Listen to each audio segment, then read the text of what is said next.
the Opopco Studios in Oklahoma City, you're watching the Press Row. I'm Jenny Carlson here with Barry Trammell. Time for We Pick 'em, Barry. We've got a variety of stuff this week, but let's start with the big show. The NBA Finals getting underway, so who you got in the NBA Finals? Well, you know, the Spurs are an interesting matchup for Miami because the Spurs are good inside, and we know Miami's susceptible inside. But I'm going to pick the Heat. I don't think Tim Duncan or Tiago Splitter, either one, is 7'3". And Roy Hibbert was dominant against the Heat. He just overpowered the Heat big man because he's so big and he's very skilled. I think Tim Duncan will have some good games in this series, but I don't think he can dominate the way that Roy Hibbert did. I think it's a good matchup otherwise for Miami. LeBron can go over and chase Tony Parker, stymie that San Antonio offense. Spurs really don't have a good defensive match for LeBron.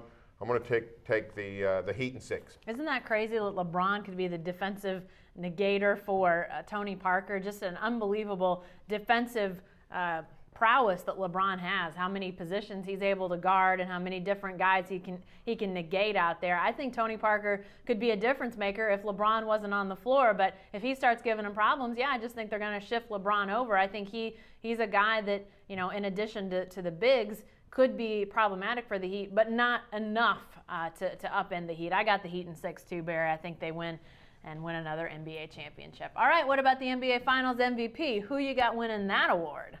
Well, I'm going to have to go with not the Birdman or not Chris Bosh or not Norris Cole. I'm going to go with LeBron James. What we've discovered, I think, in these NBA playoffs is the Heat is not a big three. In fact, Indiana has a better big three than Miami does.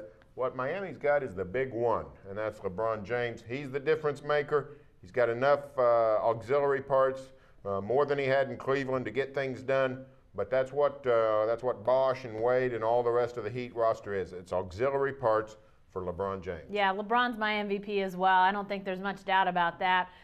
If the Heat wins this thing, and it looks like they will ultimately, LeBron James is going to have big performances. He's going to be a gigantic part of that on both the offensive and defensive end of the floor. So in my mind, unless something unbelievable happens and the Spurs knock off the Heat, LeBron's your MVP, no doubt about it. I said we got a lot of different things to talk about in this We Pick 'em, and here's where we start to deviate. OU-LSU Super Regional, Barry, NCAA baseball. Who you got winning this best-of-3 series? I'm going to pick the upset. I'm going to go with the Sooners. I talked to Sonny Galloway this week. Sonny's actually pretty confident. Now, he says, you know, LSU's a great team, number 1 ranked team, 4th seeded in the tournament, but the Sooners have the pitching. They got Jonathan Gray. They got Dylan Overton. I think the Sooners can go down there and keep it close and somehow win it. I'm going to pick the upset. Last year, LSU hosted the Super Regional, got beat by Stony Brook. Stony Brook went to the World Series. If Stony Brook can do it, I certainly think the University of Oklahoma can. Well, I'm going to go with LSU, and I think this is going to be a fun best-of-3 to watch for sure.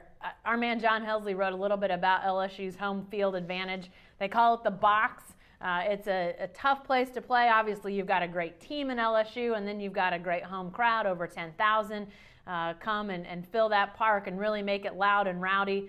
I think Oklahoma's got a great chance. I just think that they're going to fall a little bit short. I think LSU, that disappointment of last year of Stony Brook, I think that comes into play. But it is a heck of a matchup. And had OU gotten matched up with anybody else with their 2 ace pitchers, I think they go to the College World Series. This way, I'm just not so sure. But at the same time, I wouldn't be surprised because of those 2 aces. I think the Sooners are going to be tough, but I'm taking the Tigers. All right, Barry, what about this question? Which, frankly, I'm not even sure the people who make this decision know the answer to this question. Dallas Cowboys offensive coordinator. Who is it? Well, I mean, I think it's Bill Callahan, but the Cowboys certainly want to make some intrigue here. They're playing coy with everything. Jason Garrett doesn't want to give away any state secrets. Jerry Jones walking around smiling like the cat who ate the canary. But the truth is, that's the way business is done at Valley Ranch. They're not really serious about championship football. So, frankly, here's how ridiculous it is. Bill Callahan is a dubious choice to be your offensive coordinator and your play caller, and that's not even the question here. It's the question of, will your offensive coordinator be the offensive coordinator? So it's just a mess, like always. It's been 19 years and seems like 119 since Jimmy Johnson was there and had some stability with that Dallas football operation. Well, it seems as though Bill Callahan's the guy, but really the guy who's the offensive coordinator and everything else for the Dallas Cowboys is Jerry Jones. I mean, let's quit screwing around here.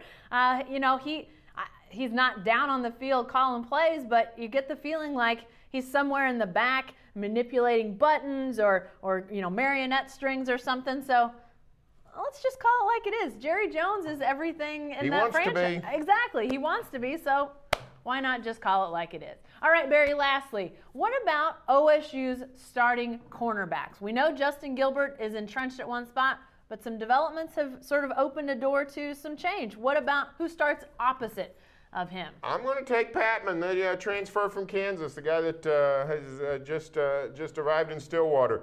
This is a guy that's made 28 Big 12 starts.